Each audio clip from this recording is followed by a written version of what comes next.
ایک تو آپ کو مغالطہ یہ ہے کہ قرآن مجید میں تصویر کشی کو حرام قرار دیا گیا ہے۔ قرآن میں کہیں یہ حکم موجود نہیں ہے، بلکہ قرآن میں تو حضرت سلیمان کے بارے میں آتا ہے کہ ان کے لیے جو جنات جو تھے ان کی غلامی میں وہ تماثیل بھی بناتے تھے، مجسمے بھی بناتے تھے، تو مجسمہ سازی بھی حرام نہیں تھی اس وقت۔ اصل میں یہ حدیث نبوی ہے صلی اللہ علیہ وسلم کہ تصویر بنانا اور مجسمہ بنانا جاندار چیز کا وہ حرام ہے۔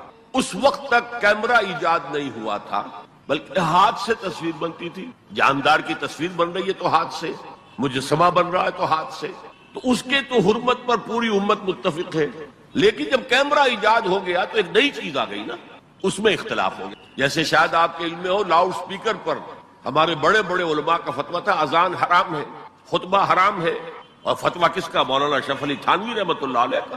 ایک نئی چیز آئی تھی، اس کے بارے میں ان کی رائے ہوئی، لیکن آج آپ کو معلوم ہے کون سی تھانوی مسجد ہے کہ جس میں اذان جو ہے لاؤڈ سپیکر پر نہیں ہوتی اور خطبہ جو ہے وہ لاؤڈ سپیکر پر نہیں ہوتا۔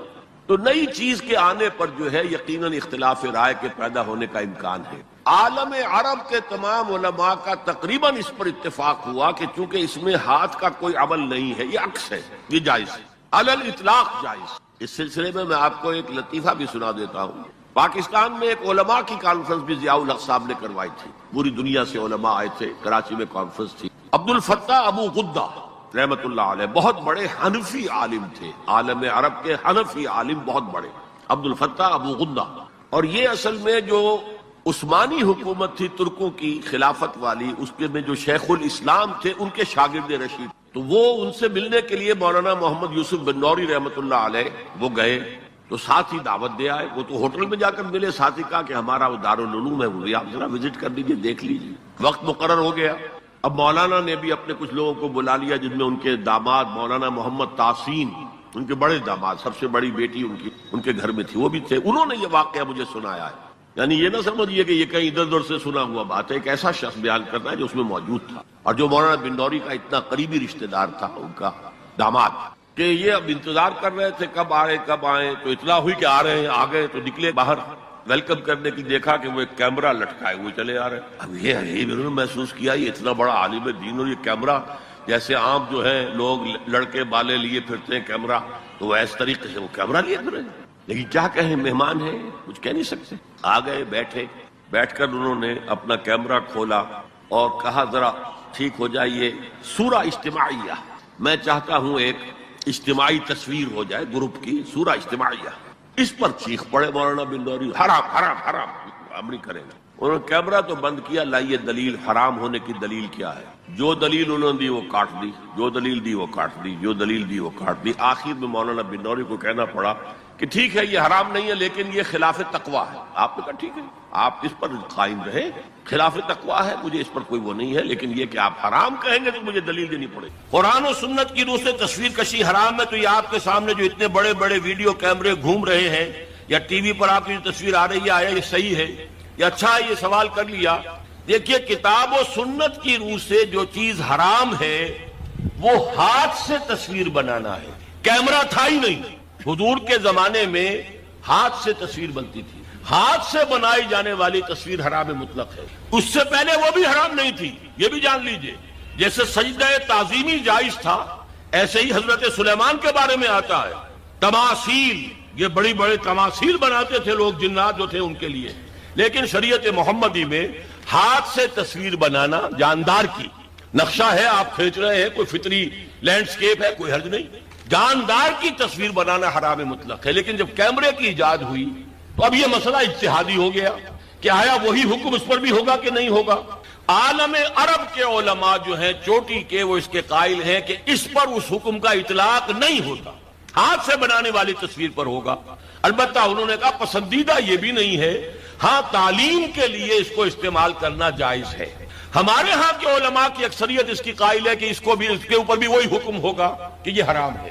وہ بھی کہتے ہیں کہ کسی معاشرتی ضرورت کے لیے جائز ہے، پاسپورٹ کے لیے جائز ہے، مجرموں کی شناخت کے لیے جائز ہے، میڈیکل ایجوکیشن کے لیے جائز ہے، وہ اس کو جائز کہتے ہیں۔ اس حوالے سے بہت سے علماء ہیں جن کے فوٹو بھی اخبارات میں چھپتے ہیں، جن کی جو بھی ہوتی ہیں مجالس شورا، اس کے بھی اجتماعات جو ہیں ان کے فوٹو آتے ہیں، تو عمل بہت سے حضرات کا مختلف ہے، لیکن ہم عمل کی بات نہیں کر رہے. ان کی رائے یہ ہے کہ حرام ہے، البتہ کسی معاشرتی ضرورت کے لیے جائز ہے. ہم نے اسی کو اختیار کیا ہے جو معاشرتی ضرورت ہے، اس سے کہیں زیادہ بڑھ کر دین کی ضرورت ہے، دین کے پیغام کو پہنچانے کے لیے. اب ایک ہے آپ آڈیو سن رہے ہیں، وہ زیادہ دیر سن نہیں سکتے. ایک ویڈیو ہے، یا تو آدمی آپ کے سامنے موجود ہے، 2 گھنٹے کی تقریر آپ سن سکتے ہیں، ہلتے بھی نہیں. وہی آپ کو آڈیو سننا پڑے تو آپ پہلو بدلیں گے. اسی طریقے سے اگر ویڈیو ہے تو آپ بات سن سکتے ہیں، ورنہ نہیں.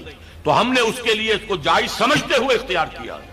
اور یہاں بھی بتا دوں، جو سلطنت عثمانیہ خلافت عثمانی کے آخری شیخ الاسلام تھے علامہ کوثری رحمت اللہ علیہ، ان کے شاگرد رشید عبد الفتاح ابو غدہ، یہ اس وقت فقہ حنفی کے عالم عرب میں سب سے بڑے ماہر ہیں. ان کے نزدیک بھی جائز ہے. ان سے میری ملاقات ہوئی ہے، ان کی رائے میں آڈیو پر لے کر آیا ہوں.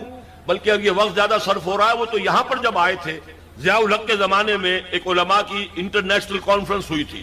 ایک تو علماء جو ہوتے تھے کنونشن اسلام آباد میں تو مقامی علماء کے ہوتے تھے، ایک انٹرنیشنل، اس میں وہ بھی آئے تھے. تو مولانا سید محمد یوسف بن نوری رحمت اللہ علیہ ان کے مقام و مرتبے سے واقف تھے.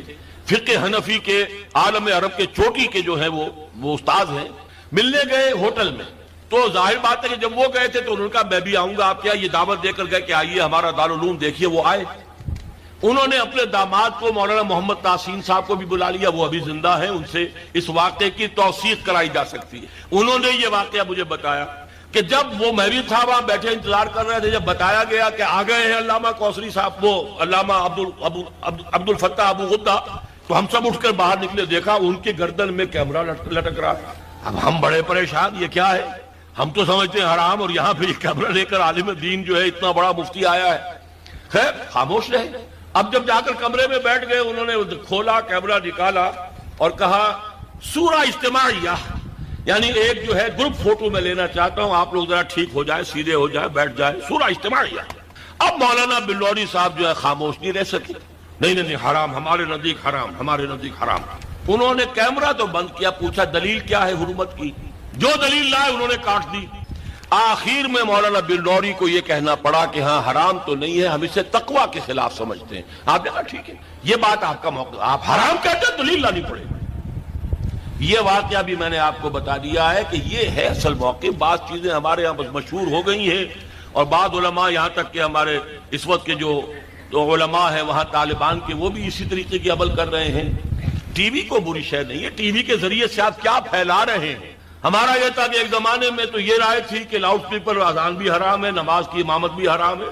اب ایک امام کر رہا ہے، 2 لاکھ آدمی پیچھے تبلیغی اجتماع میں، کچھ پتہ ہی نہیں چلتا وہ امام نے کب اللہ اکبر کہا. امام سجدے میں پڑا ہوا ہے، پوری جماعت کھڑی ہوئی ہے. امام کھڑا ہو گیا، پوری جماعت گری ہوئی ہے سجدے میں. یہ دادا گر گئے سجدے میں جب وقت قیام آیا. یہ اللہ کے بندو، آخر وہاں بجلی بھی جلاتے ہو کہ نہیں جلاتے؟ وہاں پر جو ہے لالٹینیں جلایا کرو، بجلی کا کیا تمہیں حق پہنچتا ہے؟ لیکن یہ چیزیں ہوتی ہیں، اس میں ضرورت ہے کہ اپنی نگاہ کو وسعت دی جائے. لاؤڈ سپیکر میں کوئی خرابی نہیں ہے، اس کے ذریعے سے اذان دیجئے تو یہ اچھا ہے. اس کے ذریعے گانے نشر کریں گے برا ہے. ٹیلی ویژن کے ذریعے سے دین کی تعلیم کی جائے وہ اچھی ہے. اگر کچھ اور فحاشی کریں گے جیسے پاکستان ٹیلی ویژن کر رہا ہے یا جو CNN وغیرہ کرتے تو وہ برا ہے. 3 دفعہ قرآن میں آئے ہیں، سورہ توبہ میں آیت نمبر 33 سے، سورہ فتح میں آیت نمبر 28 سے، سورہ صف میں آیت نمبر 9 ہے. سورہ توبہ میں اور سورہ صف میں وَلَوْ كَرِهَ الْمُشْرِكُونَ پر آیت ختم ہوتی ہے. سورہ فتح میں وَكَفَىٰ بِاللَّهِ شَهِيدًا پر آیت ختم. تقابلی مطالعہ اس اعتبار سے کرنا ہے کہ اس آیت میں سورہ حدید کے تمام رسولوں کے ساتھ 3 چیزوں کا ذکر کیا. انزلنا معهم الکتاب والمیزان، اور اس سے پہلے بالبینات. جبکہ حضور صلی اللہ علیہ وسلم کے بیان میں صرف 2 چیزوں کا ذکر ہوا، الہدی و دین الحق. اس میں اب تقابلی مطالعہ کیا، اس لیے کہ حضور صلی اللہ علیہ وسلم کا اصل معجزہ بھی قرآن حکیم. الہدی سے مراد ہے قرآن، ہدی للناس، ہدی للمتقین. الہدی دی گائیڈنس، جس میں کہ ہدایت خداوندی مکمل ہو چکی، اپنے اتمام کو پہنچ چکی ہے، درجہ تکمیل کو پہنچ چکی ہے. اور حضور کا معجزہ بھی ہے. حضور کا معجزہ ید بیضا نہیں ہے، حضور کا معجزہ عصا کی شکل میں نہیں ہے، حضور کا معجزہ کسی اونٹنی کی برآمد ہو جانے کی صورت میں نہیں. حضور کا معجزہ قرآن. یاسین والقرآن الحکیم انک لمن المرسلین. قرآن کی قسم ہے، قرآن گواہ ہے اس پر کہ آپ اللہ. قاف والقرآن المجید، یہ قرآن مجید کی قسم ہے، قرآن گواہ ہے آپ کی رسالت. صاد والقرآن ذی الذکر، یہ قرآن ہے جو ذکر والا ہے، نصیحت والا ہے، یہی آپ کی رسالت ہے۔ اس پر تو انشاءاللہ تفصیلی گفتگو اب دورہ ترجمہ قرآن سے قبل جو میں تمہیدی تقریر کر رہا ہوں اگلے جمعے کی شام کو، وہ اس میں تعارف قرآن میں یہ چیزیں آئیں گی انشاءاللہ تفصیل کے ساتھ۔ لیکن یہ جان لیجئے کہ معجزہ جمع کتاب مل کر الخدا ہے، اور وہ جو میزان شریعت چلی آ رہی تھی وہ اپنی تکمیل کو پہنچ گئی ہے دین حق۔ میں نے جو مضمون لکھا ہے، میری کتاب ہے نبی اکرم صلی اللہ علیہ وسلم کا مقصد بعثت، 3 مقالات پر مشتمل۔ درمیانی مقالہ یہی ہے کہ حضور کا مقصد بعثت کیا، اور اس میں تفصیل بیان کی کہ جیسے انسانی ذہن کی ارتقائی منازل جو ہے، انسان کا فکر اور ذہن انسانی بھی اس میں سے گزرا ہے۔ یہی وجہ ہے کہ الہدا کا اتمام ہوا محمد پر صلی اللہ علیہ وسلم، جبکہ انسان اپنے ذہنی ارتقاء کے اعتبار سے بلوغ کو پہنچے۔ اسی طریقے سے تمدن انسانی کا بھی ارتقاء ہوا ہے۔ کبھی ہم غاروں میں رہتے تھے، کوئی اجتماعی نظام تھا ہی نہیں، پھر کوئی قبائلی نظام ہوا، پھر کوئی اور نظام ہوا، پھر بڑی بڑی مملکتیں قائم ہو گئی۔ اب یہ کہ پورا نظام زندگی جس طریقے سے کہ اجتماعیت کی گرفت میں آ چکا ہے، تو اگر وہ نظام صحیح ہے تو تمام افراد کا معاملہ بھی بہتر ہو جائے گا۔ نظام ہی غلط ہے تو ظاہر بات ہے کہ معاشرہ تل پٹ ہو کر، تو جب وہ تمدن اس سطح کو پہنچ گیا کہ بڑی بڑی عظیم مملکتیں، امپائر قائم ہو، مملکت روما اور مملکت فارس، اس کے وقت حضور کو اب بھیجا گیا ایک کامل نظام اجتماعی دے کر، ایک complete politico social economic system based on social, اور ظاہر بات ہے جب تک اسے قائم کر کے نہ دکھائے وہ حجت نہیں بنتی۔ تو شہادت علی الناس اس پر گفتگو ہوئی ہے ان دروس میں بھی۔ شہادت زبان سے بھی دی، وہی ذات واحد، شہادت عبادت کے لائق زبان اور دل کی شہادت، ہم گواہی دیتے ہیں اشہد ان لا الہ الا اللہ واشہد ان محمد رسول اللہ۔ پھر ہمارا عمل جو ہے اس کی گواہی دینا چاہیے کہ واقعتاً اللہ کو اپنا الہ اور معبود اور حاکم مطلق مانتے ہیں، اور محمد کو واقعتاً ہم نے اللہ کا رسول صلی اللہ۔ پھر انفرادی طور ہی پر نہیں، اجتماعی طور پر بھی گواہی اس وقت قائم ہوگی جبکہ وہ نظام عملاً قائم کر کے، ورنہ یہ کہا جائے گا یوٹوپیا ہے، خیالی جنت، باتیں تو بڑی اچھی ہیں، یہ عملی باتیں نہیں ہیں، امپریکٹیکیبل ہیں، انہونی سی باتیں ہیں۔ سید القوم خادمہم، کیا تکلیف ہوئی، جملہ کہہ دیا آپ نے، لیکن ایسا ہو سکتا ہے کبھی؟ کر کے دکھائیے، وہ کر کے دکھایا ہے ابو بکر اور عمر رضی اللہ تعالیٰ عنہما، سید القوم خادمہم۔ اگر دیکھنا ہو عمل کے اندر تو دیکھ لو ابو بکر اور عمر کو رضی اللہ تعالیٰ، نظام قائم کیا کہ ایسا نہیں ہے کہ بس کوئی شاعری کی گئی ہے معاذ اللہ، بلکہ وہ نظام قائم کر کے دکھایا جس میں ہر اعتبار سے توازن، عورتوں کو حقوق دیے، لیکن وہ حقوق اس طرح کے نہیں ہیں کہ خاندانی نظام درم برم ہو جائے، عوام کو حقوق دیے، وہ خلیفۃ المسلمین کو ٹوک پوچھ سکتے ہیں یہ کرتا آپ کا کہاں سے بنا، لیکن یہ نہیں ہے کہ پھر وہ آزادی اس طرح کی ہو جائے کہ وہ جو نظام ہے وہ بالکل درہم برہم ہو کر ہے۔ اسی طریقے سے صاحب مال جو ہے اس کے اپنے حقوق ہیں، لیکن یہ کہ مزدور کا اپنا حق ہے، اور یہ کہ مال کو کھینچنے لگ جائے سود کی بنا پر اور ارتکاز زر ہو جائے، یہ سب سے بڑی حرام ہے اسلام کا۔ یہ نظام ہے جو دین حق کی شکل میں محمد عربی صلی اللہ علیہ وسلم کو دیا۔ تو اب تقابل ہم کر رہے تھے کہ جہاں جنرلائز قانون آیا وہاں 3 چیزیں، لقد ارسلنا رسلنا بالبینات وانزلنا معهم الکتاب والمیزان، وہاں فرمایا گیا هو الذی ارسل رسولہ بالہدی ودین الحق، اس لیے کہ الہدی قرآن ہے، قرآن ہی معجزہ بھی ہے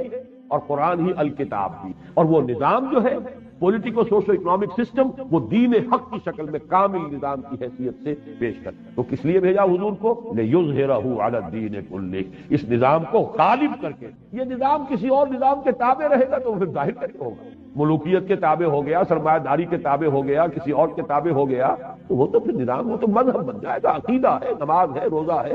جیسا کہ خلافت راشدہ کے بعد تدریجاً جب خلافت کا نظام ختم ہوا، ملوکیت آئی، جاگیرداری آئی، سرمایہ داری آئی، اور دین سکڑ کر رہ گیا عقائد میں اور نماز روزہ حج اور زکوٰۃ میں اور کچھ ذکر اور حلقے جو ہے مراقبوں کے اس میں، باقی وہ نظام جو ہے وہ تو بادشاہوں کا ہے، محل ہے ان کے بن رہے ہیں۔ بادشاہ کی محبوب بیوی کا انتقال ہوا ہے تو کروڑوں روپے سے تاج محل بن رہا ہے، بادشاہ کو محل چاہیے، الحمرا بن گیا ہے، بادشاہ کے لیے تو بڑا شاندار توپ کاپی جو ہے جا کے استنبول میں دیکھیے کتنا عظیم الشان محل بنایا گیا ہے۔ کہاں عمر فاروق تھے جو حجرے میں رہتے تھے لیکن کسریٰ اور قیصر کے ایوانوں کے اندر لرزہ طاری ہوتا تھا ان کے نام سے، کہاں یہ تھے کہ عیاشیاں ہیں، اپنے عیش کے جو ہے ایوان سجا رکھے ہیں لیکن دنیا کے اندر ان کی کوئی حیثیت نہیں۔ تو بہرحال اس چیز کو سمجھیے لِیُظْہِرَهُ عَلَى الدِّینِ كُلِّهِ، تاکہ وہ غالب کرے، قائم کرے، نافذ پورے نظام زندگی پر اسلام چھا جائے، اسلام غالب آ جائے، اسلام قائم ہو جائے، زندگی کا کوئی جز، کوئی پہلو، کوئی ایسپیکٹ اس سے خارج اور فارغ نہ رہے، آزاد نہ رہے۔ وہی بات یہاں کہی گئی،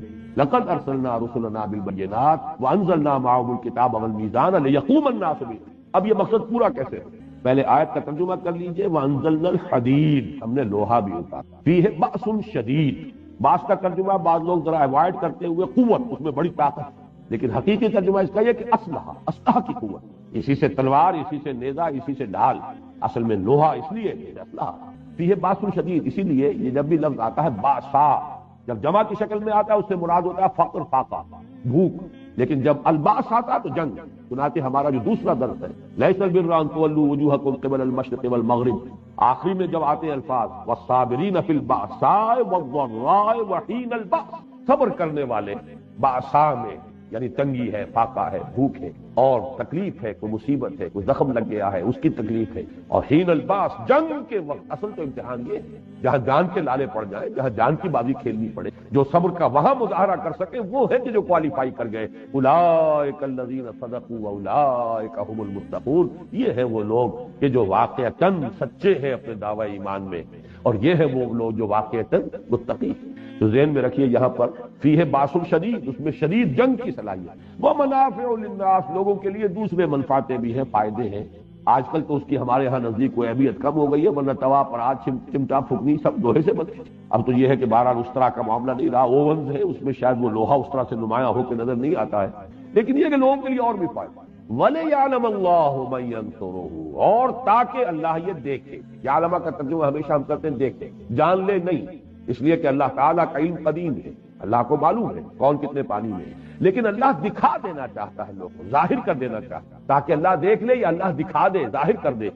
من ينصرہ ورسلہ بالغیب، کون ہے وہ جو غیب کے باوجود اس کی یعنی اللہ کی اور اس کے رسولوں کی مدد کرتا ہے۔ دین اللہ کا ہے، پولیٹیکو سوشل اکنامک سسٹم اس کا، حاکمیت اللہ کے لیے ہے۔ 2 مرتبہ پہلے حصے میں آیت ہم پڑھ چکے ہیں، لہو ملک السماوات والارض، ہم یہ بھی پڑھ چکے ہیں العزیز الحکیم، وہی بادشاہ حقیقی وہ ہے، حکم اس کا چلنا چاہتا ہے۔ لہذا جو لوگ اس لوہے کی طاقت کو ہاتھ میں لے کر اللہ کے حکم کو نافذ کرتے ہیں وہ اللہ کے مددگار ہوئے، اور اللہ کے اس دین کو عملاً قائم کرنا فرض منصبی ہے محمد الرسول اللہ کا اور رسولوں کا، تمام رسولوں کا، تاکہ عدل قائم کرے۔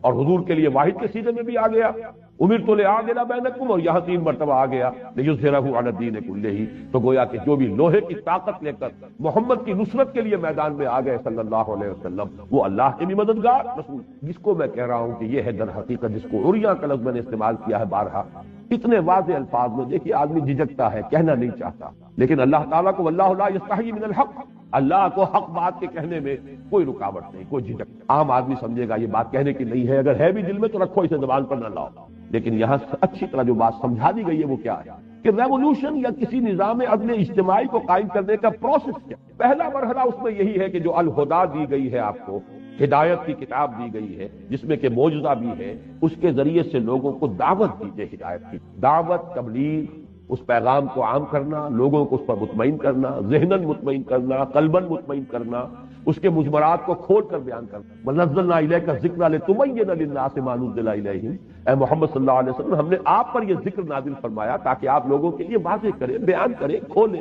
اس کی شرح کریں، اس کی وضاحت کریں جو ان کے لیے نازل کیا گیا۔ یہ سارے کام کیجئے جیسا کہ سورہ جمعہ میں ہم پڑھ چکے، یتلو علیہم آیاتہ ویزکیہم ویعلمہم الکتاب والحکمہ، یہ الہدیٰ کا فنکشن ہے۔ الہدیٰ کے ذریعے سے، جس کی میں نے مثال پچھلی نشست میں دی تھی کہ جیسے پہلا ایکسپیریمنٹ غالباً کرایا جاتا تھا 5ویں جماعت میں، سائنس کا پہلا سبق ہوتا ہے، لوہ چون ہے، برادہ ہے، اس کا مکسچر ہے، اسے کیسے علیحدہ کریں، میگنیٹ ہاتھ میں لیجئے، اس میں پھرائیے، لوہ چون جو ہے وہ اس کے ساتھ چمٹتا چلا جائے گا، برادہ رہے گا۔ بالکل یہی معاملہ ہے، یہ الہدیٰ، یہ میگنیٹ ہے ہدایت کی طرف کھینچنے والا۔ کھینچے گا کس کو؟ جس کی اپنی فطرت کے اندر وہ ہدایت کسی نہ کسی درجے میں موجود ہے۔ اگر وہ ہے ہی نہیں تو جیسے برادہ نہیں چمٹتا اس میگنیٹ کے ساتھ، وہ ابو جہل نہیں چمٹے گا، جن کی فطرتیں مست ہو چکی ہیں۔ ابو لہب نہیں چمٹے گا، چاہے وہ حقیقی چچا ہے اور ایک دیوار بیچ کا پڑوسی ہے محمد رسول اللہ صلی اللہ علیہ وسلم، اور ہو یہ رہا ہے کہ آپ کے گھر میں کھانڈی پک رہی ہے تو اس کے اندر بھی غلاظت پھینکی جا رہی ہے، اور یہ اکثر سگا چچا ہے جو کر رہا ہے، جو باپ کی جگہ پر ہوتا ہے۔ لیکن یہ کہ وہ عناد اور دشمنی اور شقاق یہ اس درجے ہے اندر، اور حسد کہ اس کی وجہ سے یہاں تک جا رہا ہے سگا چچا۔ اس حوالے سے جان لیجئے کہ جس کے اندر صلاحیت ہے وہی کھینچے گا، جو گڈ کنڈکٹر آف ہیٹ ہے اسی میں حرارت جو ہے وہ سرایت کرے گی، جو گڈ کنڈکٹر آف الیکٹریسٹی ہے اسی میں کرنٹ پاس کرے گا۔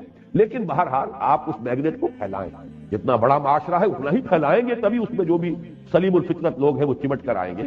آپ صرف ایک کلیا میں گڑ پھوڑتے رہیں گے تو اور آس پاس کے لوگوں کو کیا پتہ چلے؟ لہذا جو بھی آپ کا پہلا فیلڈ ہے، میدان کار جو ہے، اس کی وسعت کے مطابق اس قرآن کی دعوت کو پھیلائیے عام کی. پھر یہ کہ وقت کی ذہنی سطح کے مطابق ہو. یہ نہ ہو کہ آپ واز کہہ رہے ہو صرف جو آپ کا ذہین عنصر ہے وہ اس کو سمجھے ہی نہیں, اس کی طرف توجہ ہی نہیں دے گا, واز کہہ رہے ہیں یہ. اس کے لیے دلائل ہونے چاہیے, براہین ہونی چاہیے. ادعو الی سبیل ربک بالحکمت والموعظۃ الحسنۃ وجادلھم باللتی احسن. قرآن جو ہے موعظہ بھی ہے, قرآن برہان بھی ہے, قرآن میں حکمت میں بھی ہے. ذالک مما اوحی الیک ربک من الحکمہ.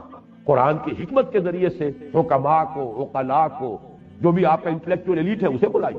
قرآن کے واعظ کے ذریعے سے عوام الناس کو کھینچیے. بہرحال جن کے اندر بھی وہ خیر ہے, بھلائی ہے, صلاحیتیں کھنچائیں, لیکن جن کے اندر نہیں ہے وہ تو نہیں آئیں گے. اور جن کے مفادات ہیں وہ بات کو حق سمجھ کر بھی نہیں آئیں. جیسے کہ میں پہلے مثال دے چکا ہوں کہ یہود کے علماء سے بڑھ کر کون تھا جو حضور کو پہچان سکتا؟ یعرفونہ کما یعرفون ابناءہم. مانا کیوں نہیں؟ ان کی چودراہٹیں تھیں, ان کی مسندیں تھیں, ان کی حیثیتیں تھیں. لوگ ان کے ہاتھ چومتے تھے, لوگ آتے تھے ان سے فتوے مانگتے تھے, ان سے مسئلے پوچھتے تھے, عالم وہ تھے. لہذا اب حضور کو مان لے تو ان کی حیثیت ختم ہوگی, نہیں ماننا. اس حوالے سے جان لیجئے ایک ویسٹڈ انٹرسٹ اس کا اکثر حصہ رہ جائے گا, جو نہیں مانے گا, نہیں قریب آئے گا. اپنے مفادات ہیں, گرڈ اپ یور لائنز. ان کی تو کوشش یہ ہوگی کہ راستہ روکو, نظام کہنا کے پاس مانو, یہ معرض انقلاب میں ہے. Your interest are being threatened, gird up your loins. آؤ اپنے مفادات کے تحفظ کے لیے کھڑے ہو. لہذا آخری مرحلے میں انقلاب میں پھر ایک ہی راستہ ہے کہ جو وہ سلیم الفطرت لوگ آ گئے ہیں ان کو جمع کریں, آرگنائز کریں, ان کا تزکیہ کریں, نیتیں بھی خالص ہو جائیں, کوئی کھوٹ نہ رہے, ان کی شخصیتیں نکھر جائیں, کوئی شک اور شبہ نہ رہے لوگوں کو ان کے کردار کے بارے میں. آزمائشوں میں سے گزرے, امتحانوں میں سے نکلے, پھر ان کو منظم کرو, کوڑا بناؤ انہیں بٹ کر. جیسے کہ آپ رسیوں کو اور مختلف دھاگوں کو بٹ دیں گے تو کوڑا بنے, طاقت بنا. علیحدہ علیحدہ دھاگا جو ہے اس کو توڑ دے گا جو چاہے گا, لیکن جب بٹ کر آپ نے کوڑا بنایا ہے, اب یہ کوڑا باطل کے اوپر. یہ ہے اصل میں فلسفہ. اس کے لیے ظاہر بات ہے ٹکرانا پڑے گا, اور ٹکرانے کے لیے جب میدان میں آؤ گے تو یقتلون کے ساتھ یقتلون بھی ہوگا. جہاں قتل کرو گے قتل ہوگا بھی. تمہیں کوئی گارنٹی نہیں ہے کہ تم قتل نہیں ہوگے. کوئی لوہے کے جسم تمہیں نہیں دیے گئے ہیں کہ برچھا جو ہے پار نہیں ہوگا.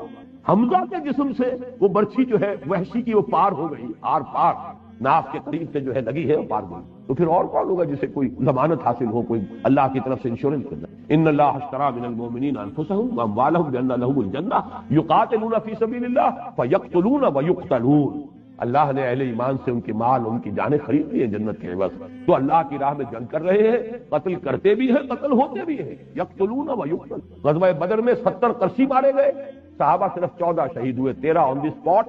ایک زخمی ہو گئے تھے جو مدینے واپسی پر راستے میں شہید ہو گئے, انتقال ہو گئے. لیکن غزوہ احد میں مسلمانوں کی غلطی کی وجہ سے پانسا بالکل پلٹ گیا, 70 مسلمان شہید ہو. تو یقتلون ویقتلون. یہ تو کرنا پڑے گا. انقلاب اس کے بغیر, اس کے لیے جان دینی اور اس کے لیے طاقت کا استعمال. اور اس کے لیے میں آپ سے کیا عرض کروں کہ علامہ اقبال کی جو عظمت میرے دل میں اس لیے کہ ان حقائق کو جس خوبصورتی سے انہوں نے بیان کیا. 2 شعر ان کے ایسے ہیں, ایک تو فلسفے کے اعتبار سے چوٹی کے شعر تو میں پہلے سنا چکا ہوں آپ کو جمعرات کے روز, یا یہ کہ آج بھی پہلی نشست میں سنایا ہے.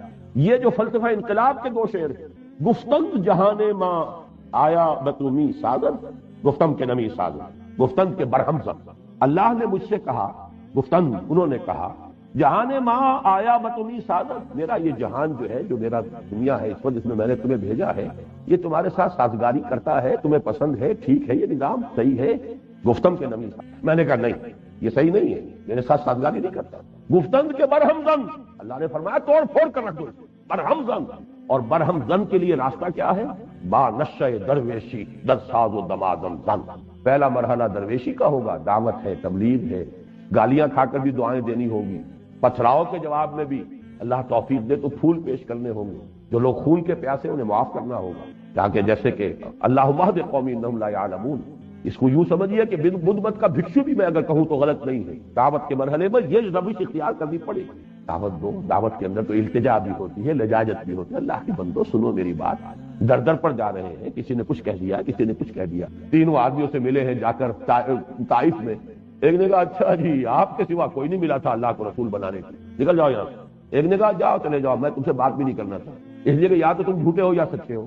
جھوٹے ہو تو جھوٹے کو میں منہ نہیں لگاتا, سچے ہو تو کہیں میں کوئی گستاخی کر بیٹھوں گا. اگر تم واقعی اللہ کے رسول ہو تو بہتر ہے تم روانہ ہی. ایسے ایسے زہر میں بجھے ہوئے جملے محمد رسول اللہ کے. اور پھر جب روانہ ہوئے واپس تو انہوں نے وہاں کے اسٹریٹ ارچنز جنہیں آپ کہتے ہیں, انہیں ذرا اشارہ کیا, پتھراؤ ہو رہا ہے, تاک تاک کر ٹخنے کی ہڈی کو نشانہ بنا. اور صرف ایک ساتھی زید ابن حارثہ ایک آدمی ایک طرف سے ڈھال بند، سامنے آتے ہیں حضور کو بچانے کے لیے، کور کرنے کے لیے، ادھر سے مارتے ہیں پتھر، ادھر سے مارتے ہیں، پیچھے سے جسم لہو لہان ہو رہا ہے، پاؤں میں آ کر خون جم گیا ہے جوتیوں میں، پھر کچھ غشی سی تاری ہوئی ہے، بیٹھ گئے ہیں، تو ایک گنڈا آیا ادھر سے، اس نے اس بغل میں ہاتھ ڈالا ہے، دوسرے نے دوسری بغل میں، اٹھو چلو۔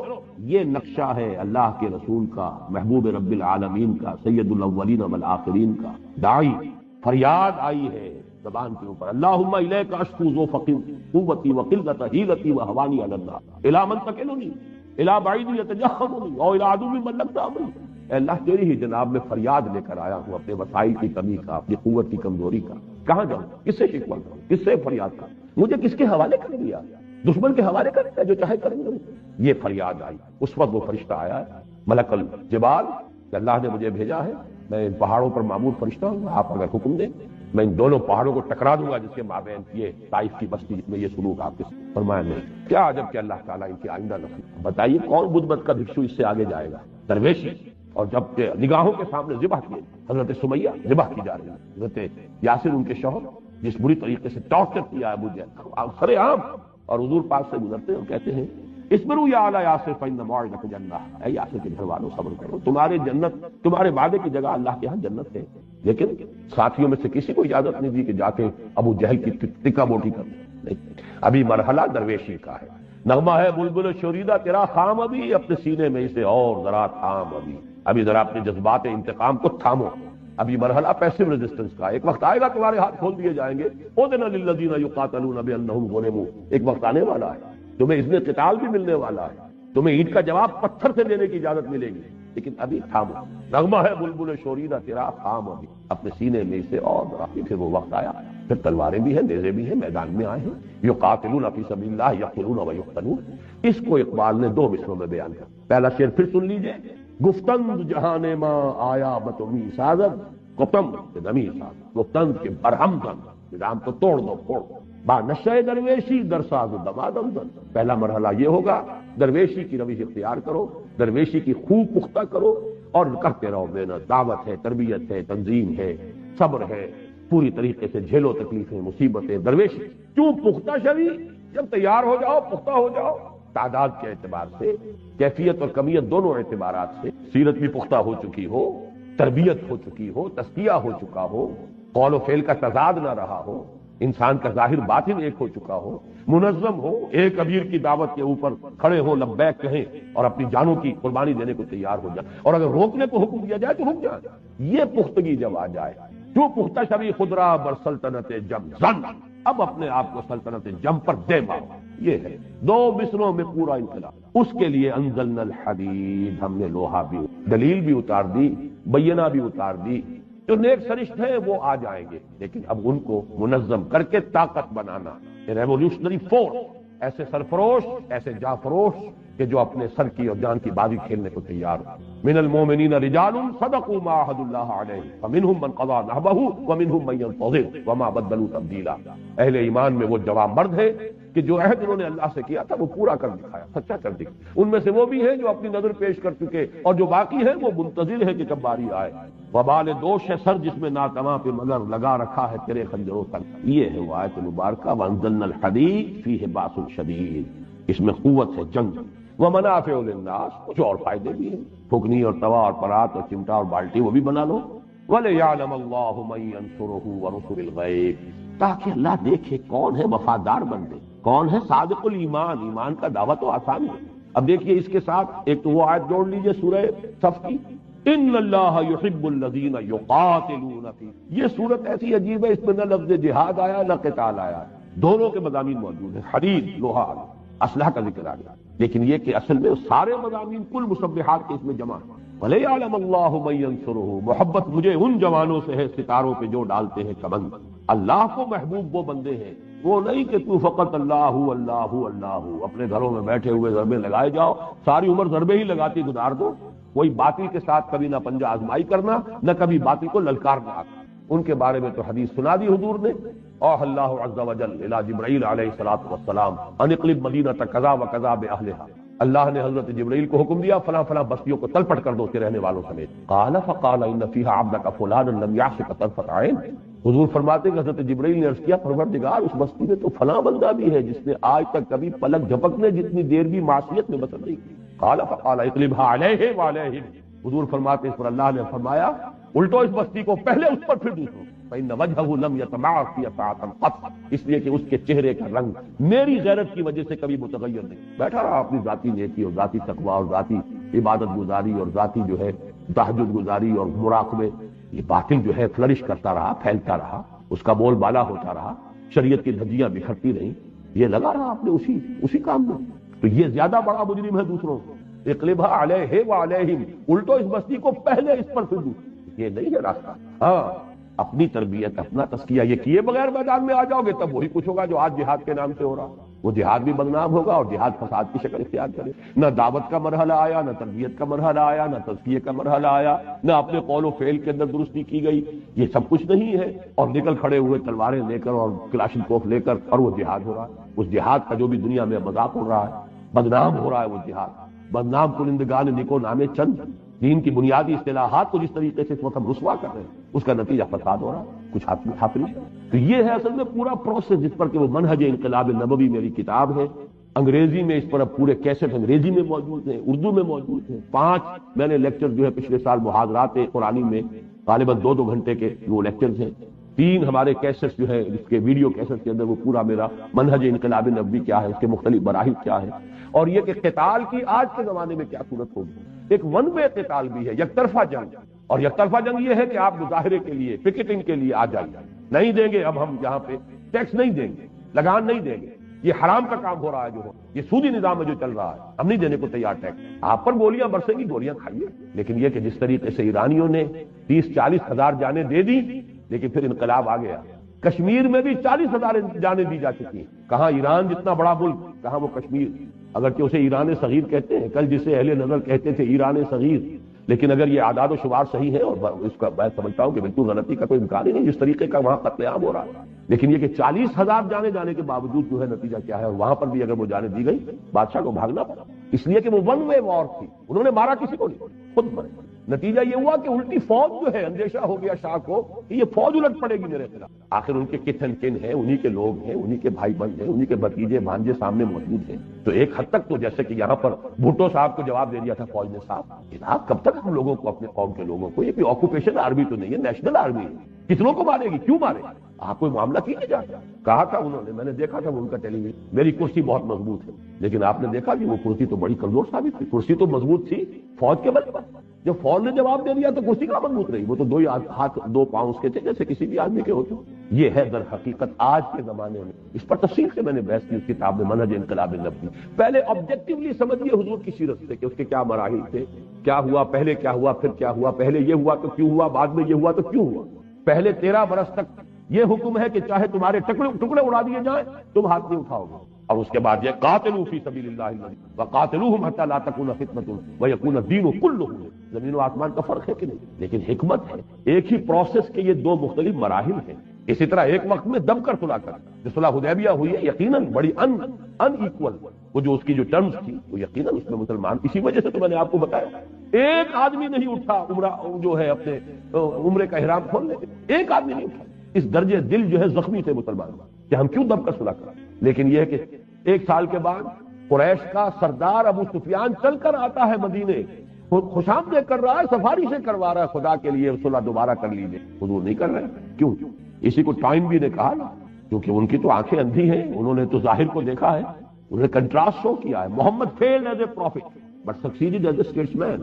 مکے میں محمد نظر آتے ہیں واقعی جیسے نبی تھے، جیسے ان کا تصور نبی کا حضرت یحییٰ کا حضرت عیسیٰ کا، تو مکے والا محمد تو واقعی یحییٰ اور عیسیٰ والا ہی ہے. دعوت دے رہا ہے، تبلیغ کر رہا ہے، مارے کھا رہا ہے، گالیاں سن رہا ہے. But he failed there as he says. Muhammad failed at Mecca, Muhammad failed as a prophet but succeeded as a statesman. مدینے میں آ کر تو ایک مدبر ہے، حکمران ہے، جنگجو ہے، سپہ سالار ہے، وہاں کامیابی ہوئی ہے تو اس سے ہوئی. یہ اس کا قول. اور ڈاکٹر منگومری واٹ اس نے پھر اسی جملے کو در حقیقت جو ہے 2 والیومز کے اندر اس نے اس کو ایکسپاؤنڈ کیا. Muhammad at Mecca, Muhammad at Medina, to highlight the contrast کہ مکے والا محمد تو بالکل ہی کچھ اور تھا، مدینے والا محمد بالکل کچھ اور نظر آتا. معاذ اللہ، شخصیت ایک ہی ہے، پروسیس ایک ہی، لیکن پروسیس کے مراحل ہیں. ایک مرحلہ انقلابی جو ہے وہ ہے با نشہ درویشی در ساز و دمادم زن، یہ مکی دور ہے، چون پختہ شوی خودرا بر سلطنت جم زن، یہ ہے دوسرا مرحلہ۔ ظاہر بات ہے اس کے بغیر کوئی انقلاب آ ہی نہیں سکتا۔ یہ ہے اصل پروسیس جو اس آیت میں اور بڑے واشگاف الفاظ میں، جیسا کہ میں نے عرض کیا کہ لوگوں کو جھجک آتی ہوگی، اللہ کو کوئی جھجک نہیں۔ واللہ لا یستحی من الحق، صاف کہا اس نے، لوہا اتارا ہے۔ وہ جو پنجابی میں کہا جاتا ہے کہ 4 کتاباں عرشوں آئیاں، 5واں آیا ڈنڈا، وہ ڈنڈا جو ہے اس کی اپنی اہمیت ہے، اس کی ضرورت ہے۔ لقد ارسلنا رسلنا بالبینات وانزلنا معهم الکتاب والمیزان لیقوم الناس بالقسط۔ یا تو تلاوت کرتے رہیے، ثواب لیتے رہیے، تراویح پڑھتے رہیے اور ثواب لیتے رہیے، جبکہ قرآن یہ کہتا ہے کہ یا اہل الکتاب لستم علی شیء حتی تقیموا التوراۃ والانجیل وما انزل الیکم من ربکم۔ اے کتاب ماننے والو اہل کتاب، تمہاری کوئی حیثیت ہماری نگاہ میں نہیں، یو اسٹینڈ نو ویئر، لستم علی شیء حتی تقیموا التوراۃ والانجیل وما انزل الیکم من ربکم، جب تک کہ تم تورات اور انجیل کو جو کچھ تمہارے رب کی طرف سے تم پر نازل ہوا ہے اس کو قائم نہیں۔ قرآن پڑھتے رہو، قرآن سنتے رہو، قرآن یاد کرتے رہو، حسن قرات کے مقابلے کرو، ریڈیو پر بھی ہو رہے ہیں، سب کچھ ہو رہا ہے، جشن ہو رہا ہے، 1400 سالہ جشن نزول قرآن۔ قرآن قائم کرنے کو، یا اہل القرآن لستم علی شیء حتی تقیموا القرآن، قرآن قائم، یہ میزان عدل، اس نے جو بھی نظام دیا، اس نے جس کا جو حق معین کیا اس کو